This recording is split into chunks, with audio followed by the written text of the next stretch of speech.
Ladles and jelly spoons, burps and gurgles, my name is Johnbonne, number one source for number two games, talking to you guys about the Horus Heresy Betrayal at Calth, currently in early access. Now, this is going to be a bit of a ramble, so if you want to watch this without the volume on, I totally understand that, because this is really more for the gameplay. Now, I have on the official Steam page for the game, I have posted my first impressions, a more critical analysis, so this really is going to be a lot of unscripted rambling and shite.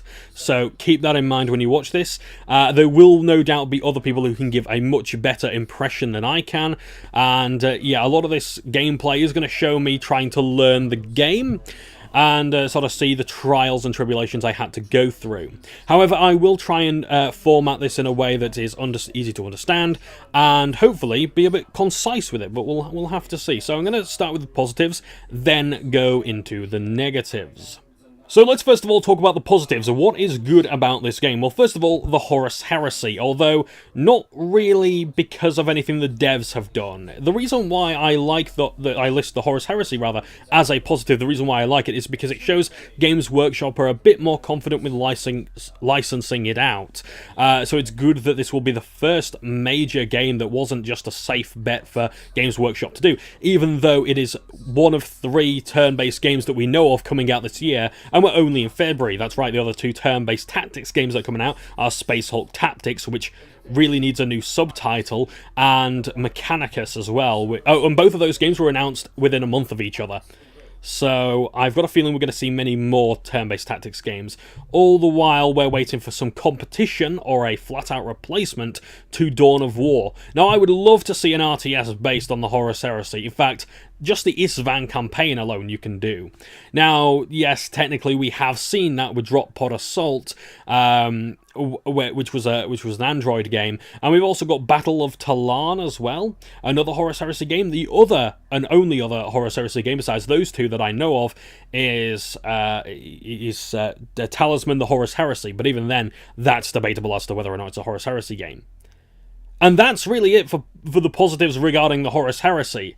It shows that there may be some more games in the future, but I'm not going to say there's a potential for more. I hate using that word when it comes to Warhammer, and I'm hoping to explain why in another future video, but yeah, those games also have the potential to be good. Just because there might be more Horus Heresy games doesn't mean that's necessarily going to be a good thing. So what else is there that I like about this game? Honestly, very few things, but I want to make it clear right now before we go any further. I have had fun with the game. I look forward to seeing the rest of the acts. However, there's very few things that I could sort of list that really made the game awesome, or why it's objectively good and things like that. And I really struggle to think about things that were really positive for me. So, I like the armor and weapons. They look like things that we've seen from the Horus Heresy lore. It's good to see, actually, really get close up to them, and that's what the game allows you to do. Because you're playing as a servo skull, which is another positive, you're actually playing as a servo skull, so you can zoom into things really nicely. The camera allows you to have a look at all the details on the armor, and the characters look superb. I have to give the game that. The armor looks good. The weapons look awesome. And I really like as well the voice acting to an extent, and I'm not going to go into the negatives in this part just yet, but the voice acting as well, it really has this nice mood where you sort of think about how primitive the technology during the Horus Heresy was, and then compare it to what you see in 40k games, like Dawn of War or Space Marine, where Vox communications are nearly flawless, and yet here the voices are almost unintelligible, so you need subtitles to pretty much read it, so it sort of is immersive in a way, but at the same time, it's not very practical, so you've got to sort of balance that. You either have the subtitles on and actually understand what the hell's going on, and I'll get around to that very soon as well, or you have the subtitles off and just absorb the awesome voice talent that you can barely hear. But I must admit as well, the editing for the audio is really nice as well. But the video needs some editing as well, and I've already mentioned that on the Steam forums, but that's another thing. In terms of gameplay, though, the game is pretty simple to get to understand. Although that is helped by a negative, that being the inept AI, which I will be, again, talking about later. Yeah, the game's really simple to understand. Once you get past its woeful tutorials, the game's actually quite easy to understand, and I thought of it like Hogs of War. The idea that rather than every single squad in a faction move in a single turn, it's more like chess, where you can only move one piece at a time, where you can only move one piece per turn.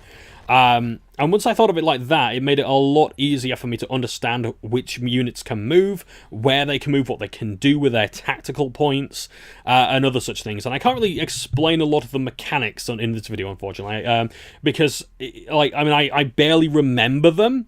And this is after 3 missions that were pretty much tutorials out of the 5 that are playable. But yeah, it's a very typical, boiled down to its most basic form, tactics game. Think of it like that, and I'm hoping that the video will explain it a lot better than I possibly could. And that's really it for for positives, except one last thing, maybe the visuals. The graphical fidelity is okay, but I mean, it looks a bit too similar to Eternal Crusade, and that's not necessarily a bad thing on its own right. It's just that Eternal Crusade already exists. And as well, Freeblade already exists, which has, a sort of similar art style, but with less graphical fidelity, obviously, because it's a browser game and a sort of mobile game as well, I do believe, on iOS. So with that glowing feedback out of the way, I think it's time to talk about some of the negatives, and the first one I'll focus on is the Horus Heresy theme. Now, I must admit, I'm not the most qualified person to talk about the Horus Heresy, or for that matter, the Betrayal at Calth. What I knew before this game, or rather before playing this game, and even then it's probably fragments and tidbits of other conflicts that have happened between the Ultramarines and Wordbearers, is that the Ultramarines and Wordbearers are the main combatants. A lot of the fighting takes place underground. The Ultramarines think they are being attacked by greenskins, and that's really all I know. Now, what has this game taught me in its first act so far? Nothing. Absolutely nothing. In fact, it's made me want to read the book more than it has made me want to play the game. The thing is that this game, and again, I don't know much about the Betrayal at Calth conflict, but this seems very much like the Cliff Notes version. It's like the highlights of what happened. It's like when I see a film adaptation of a really lengthy book. It's just going straight to the juicy bits, you know? For example, you see the battle barge from the Wordbearers crash into the planet, or rather fall like a feather and just spread a load of dust around. You don't actually see buildings collapse and the servo skull malfunction as it witnesses this, or the Titan really be in much peril as it's walking along the streets or anything like that. You don't really sort of see anything like that. You just see the battle barge, because that's the important bit. We need to show this because it's an iconic scene in this battle. And that's it. It serves no purpose at all, really, any more, at least, than the tarantula turrets malfunctioning, or the Ultramarines being scattered. There's one scene that, as much as I love the choreography in it, really annoys me, because it shows this sergeant walking up to an Ultramarine, up to a Wordbearer, standing next to an Ultramarine's body. And the sergeant demands, or rather he orders, this Wordbearer to communicate to him and pay him respect, because he is a sergeant and he outranks this guy.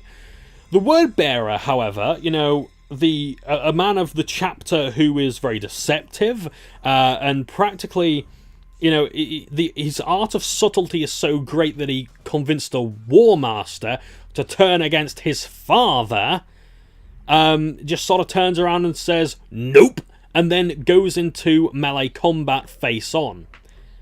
He doesn't even wait for the sergeant to turn around before shooting him in the head, which is what I'd expect from an Ultramarine. And again, from a Wordbearer, and then again, they're on their own. Of course the Ultramarine's going to win this fight. Christ almighty. And I get, that they have to show their true allegiance at some point. But this is, literally the first contact with the Wordbearers, essentially, and I would not expect that, not some kind of suicide rush from a Wordbearer.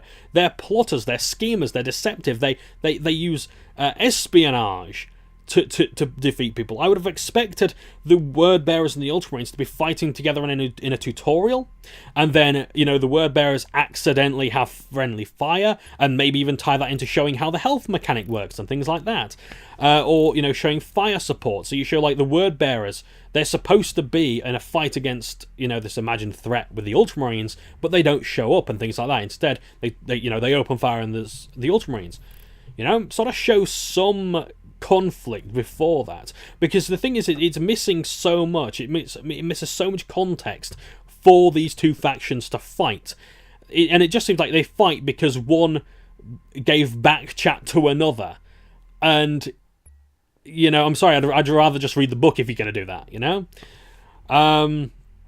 So yeah, I would like to see a bit more depth. However, or a bit more context, or a bit more flavour to this conflict being built up. Because it's alright saying, well, just read the book, but that's all I'm going to do. I will just read the book, and I'll say, don't get the game, because the book's better.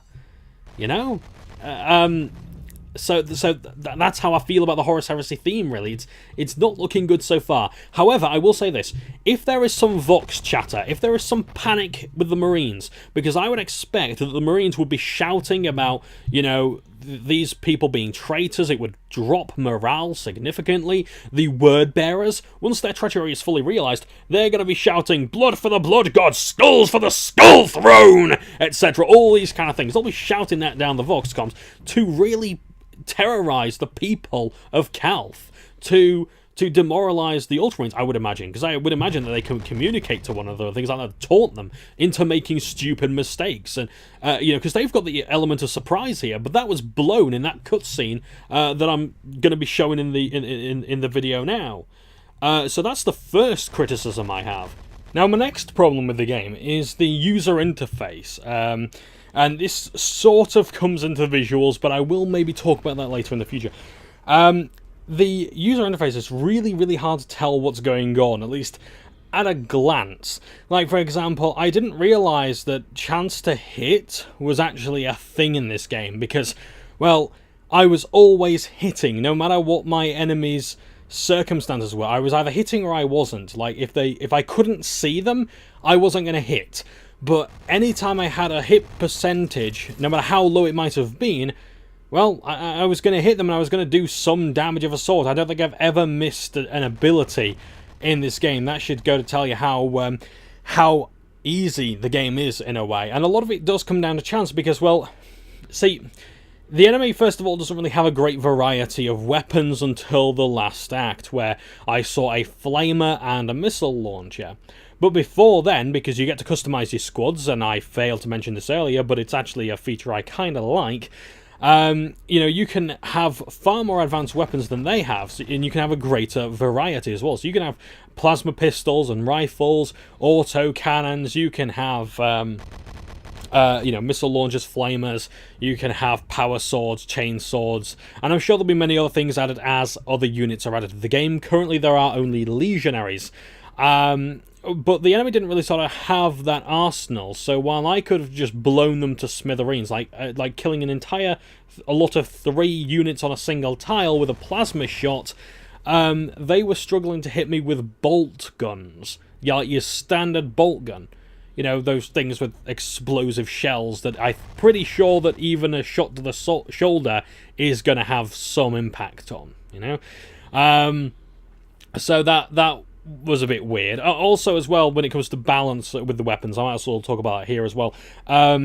Plasma rifles and plasma pistols have a chance of backfiring, but that has not once happened to me yet, so I'm hoping we'll see that tweaked a bit more so that it becomes a real possibility, because that turned me off from using them in Death Watch, Tyranid Invasion, and I like the plasma rifle. I think it's a very powerful weapon, but only once did it backfire, so it's not really much of a trade-off. So I'd recommend maybe increasing the chance of that backfiring to do damage to the squad or to the player, but should it be too much to you know, to make sure people are careful with it? I don't know, because you've only got so many units to work with, really. So yeah, chance to hit was something I couldn't really find much information on, or how to use different weapons, if even I had any different weapons. I didn't know how to find out my character's health or armor. Like, what's the difference between hit points and armor? Like, because is armor health? I don't know. The game doesn't really make that very clear. And the controls are a bit awkward as well. Like, for example, to cycle through some things, I'd be using the R and F keys rather than up or down or scrolling with the mouse wheel. But scrolling with the mouse wheel controls the servo skull. So like holding down the mouse wheel or left and right buttons can have different effects as well. So the controls as well, I'll put into this, they're a bit unintuitive. It's hard to really tell how to really sort of control my units. Like, how come I left click on a hex, or rather I don't know if it's a tile or a hex. It's more circles. I don't know if I'm meant to left click on a tile when I'm attacking or moving, or if that's right click because it works for one thing but not another. I'm sorry, I'm doing a very bad way of explaining the mechanics here and the controls, but it was just ever so confusing.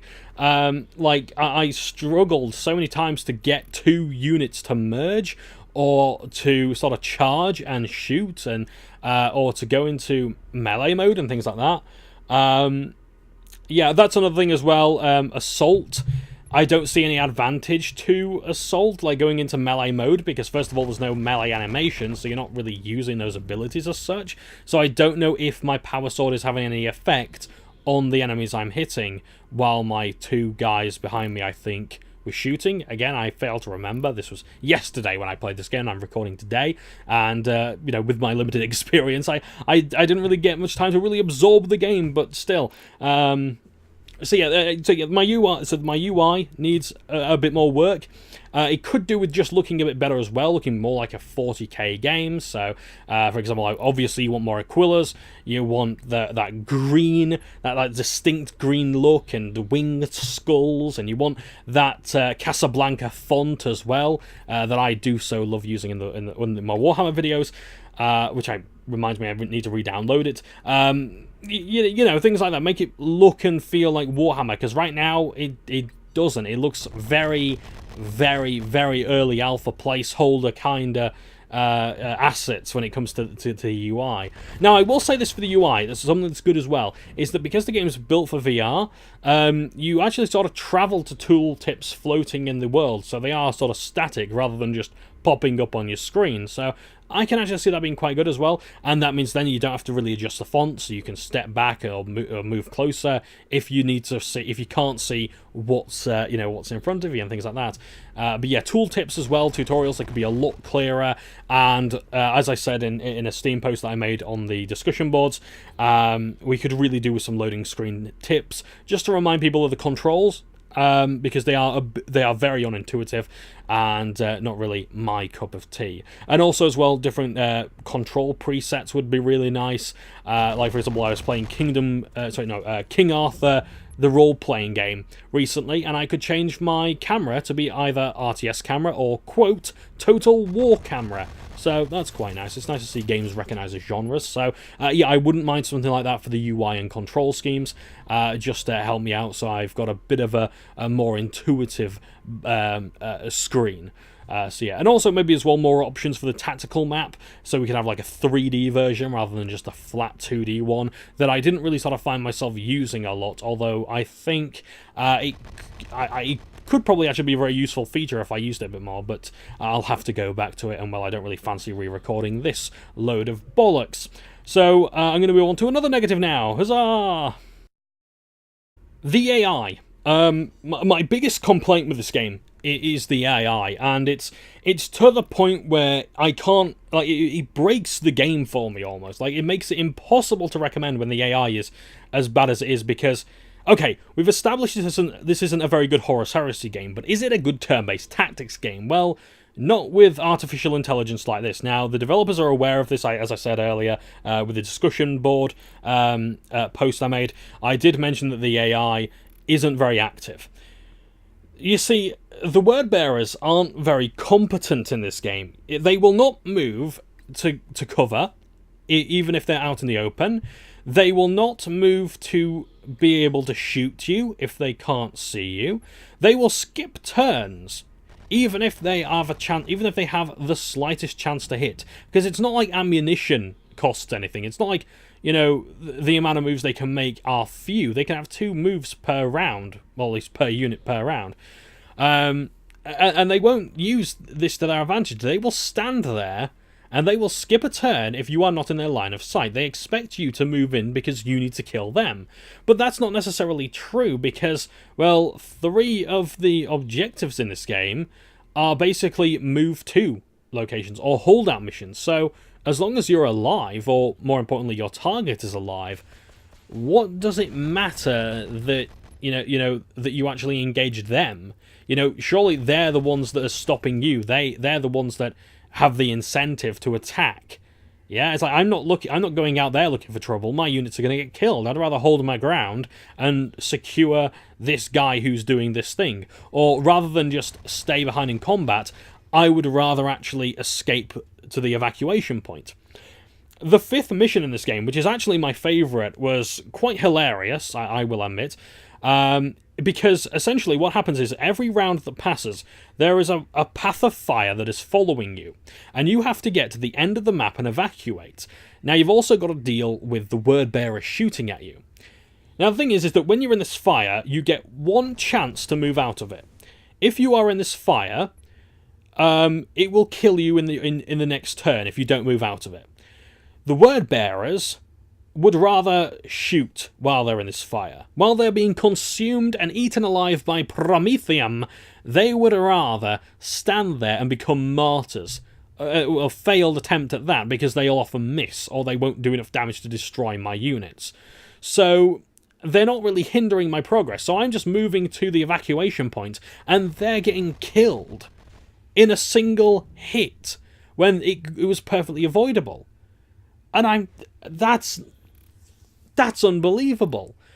And I have to ask, and I'm sorry, I'm not going to be very forgiving here, but I have to ask, in what other game would this be acceptable, even if it's early access? Because, like, this is a turn-based tactics game. The AI is possibly the most important thing to get right. Like, imagine if you had a first-person shooter in early access, if the AI didn't shoot you unless you were cock on in front of it. It would be utterly broken. And I have to wonder, why was the game brought to early access if this is our first impression? If this is going to be our first impression, if this was fixed, if the AI was remotely competent and challenging, then I wouldn't have as big a problem as I do here. But this is beyond acceptable in my opinion. I'm sorry, but that's awful. The AI is totally inept, and if they fix that and if they give them better weapons, I honestly don't think I'd have a problem. But this has got to change, and and honestly, I would expect that to be done by the second act, or rather by the time the second act is released. So yeah, I'm sorry. I mean, it is funny at times, but that, it was funny once. And I don't intend on coming back to this game until that's fixed, to be honest. And that brings me on to my next point, the replay value. There's no skirmish mode that I'm aware of where you can simply play against the AI, because I would hope at least there it might be a bit better, or I can learn different maps before I went into the multiplayer. And I haven't gone into the multiplayer yet, because I wanted to really focus on the PvE aspect. I'm sure the multiplayer is going to be very good, because you'll actually be able to play against, people who can think and move for themselves. But I mean, I'd rather actually sort of learn and learn the ropes before I go into the multiplayer and get my arse handed to me. Also, if it was 2v2, I would definitely be on the multiplayer by now, because I prefer to be a supporting role rather than have one-on-one combat with other players. So there's no skirmish mode, so I would have liked to have seen that so I could learn the multiplayer maps and maybe get a better idea for different strategies and loadouts that for customizing my army. And until more is added to that aspect of the game, the sort of customizing units, I can't really talk about that either positively nor negatively. All I can say is that it's a fun addition, and I can see it getting better as more missions are added and as the enemies get more complex.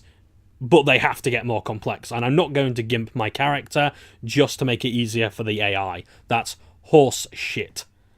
Just a very quick last criticism that I can think of anyway. The visuals of the game. Not much to say on this one because I can't really think of the word to use to describe the visuals because they are rather bland. They do need a lot of work in editing. Some of the textures look absolutely amazing up close. They are really beautiful, and as I've already said, the weapons and characters look good. I remember spending quite a bit of time looking at a lamppost because there was so much little detail to it. It just looks so nice. And then you come across some of the buildings, and they're so featureless and drab. It's like there's no doors to some of these buildings. There's no bodies near them. You know, the word bearers are a bit slow. You know, putting people up on pikes and things like that.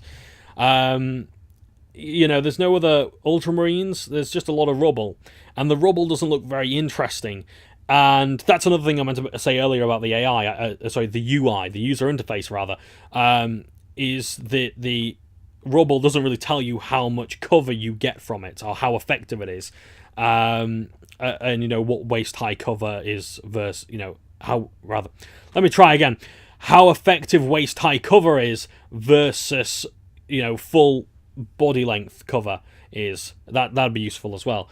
But yeah, a lot of the environment and set pieces are a bit bland. There's not really much to them. They need a lot more work done to them, especially when you're trying to make it look like a war zone.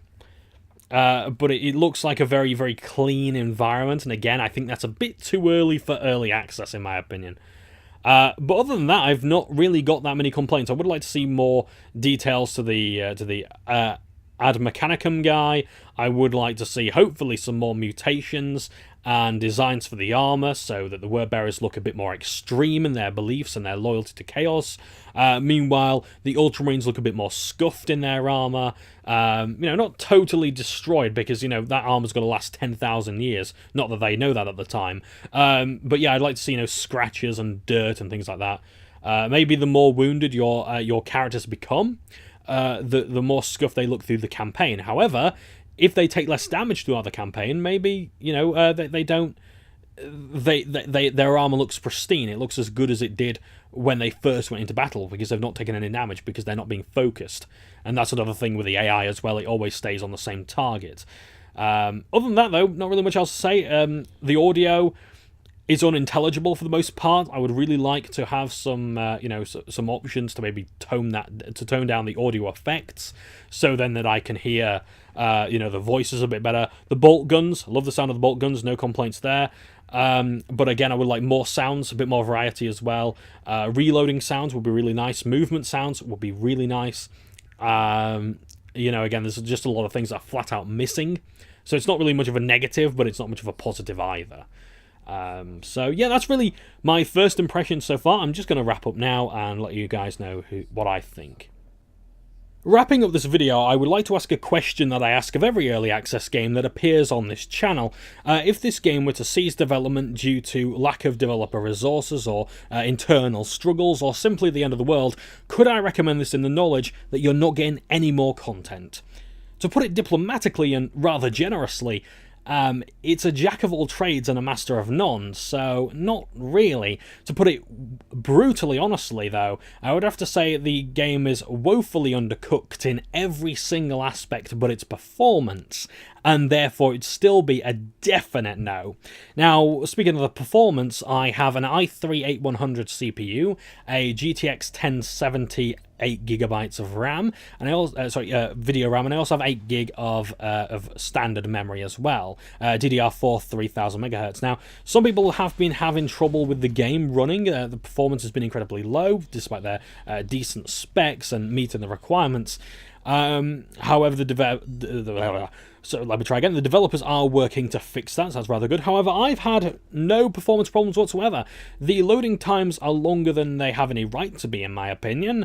But other than that, I've not really had any problems from a technical aspect, besides crashing when trying to enter the Lexicanum, which I do believe is some kind of room with a lot of lore stuff, which I'd love to showcase, and if I can get that working before I put this video in editing, I'll try and film some of that and show you what that's like. But I can't include it in my first impressions now because, well, we're beyond that point, I think. In terms of the Horus Heresy, though, well, I'm sorry, I don't think this appeals to Horus Heresy fans in the slightest. I can't imagine what this game does better than the books, and I am coming from a position of ignorance here that I don't know what the Betrayal at Calth book is like, but I can imagine that it's a lot more better and fleshed out than this game. And I can imagine as well that it was better structured and better thought out than this game trying to release the basics now and then add, and possibly add, more depth to the story later. And I just think that really, well, the Horus Heresy is not that young. Warhammer 40k has been around for nearly, if not 30 years already, so if you're struggling to make a good story with the IP, with the license, I don't think that's a problem with 40k or the Horus Heresy. I think there's a problem with the developers taking on feedback from their consultants and Games Workshop and the material they have at hand. And I am, of course, basing my experience with the books on other books that I've read. So no, I might not have read The Betrayal at Calth, but I know what to expect from a Horus Heresy book. My standards are incredibly higher, especially when games have been adapted to video game formats like Eisenhorn Xenos, which was a great story and very well told, but the gameplay itself suffered. So I'm not going to say it's an insult to the Horus Heresy authors, but I will say that the game really needs to get its arse in gear if it's going to tell a Horus Heresy story, because my expectations are a lot higher than what this game is showing me. Now, in terms of the gameplay, on the other hand, I cannot recommend this to turn-based tactics fans because, well, the AI is incredibly easy and has no signs of getting any better as far as I can see, and it doesn't really get any more challenging than until after the 4th mission, so towards the 5th. But even then, if the AI doesn't move out of environmental hazards or makes no attempts to really sort of change its tactics, then I can't really recommend it on those grounds either. It's good if you don't like turn-based tactics games, or if you're not very good at them. But if you're a veteran of them, stay away from it, even though you cannot be expected to pay that price with the turn-based tactics games. Tactics game. But if you're a noob to the genre, or if you're not very good at it, like me, this would still be too high a price to pay. I would strongly recommend looking elsewhere. As for the VR aspect of the game, I can't really talk about it because I don't have VR, but I would say that, look, if you really need a turn-based tactics game, seriously look at other games before this. If you're looking for a Warhammer turn-based tactics game, I'd wait for Mechanicus and Space Hulk Tactics to come out before even considering buying this. So, honestly, while I can't recommend this game, I always say this of any game I do feature on my channel when it comes to my first impressions. If I can't recommend it, I totally recommend checking it out on the store, just having a look at updates every couple of weeks or months and just seeing if it's getting any better.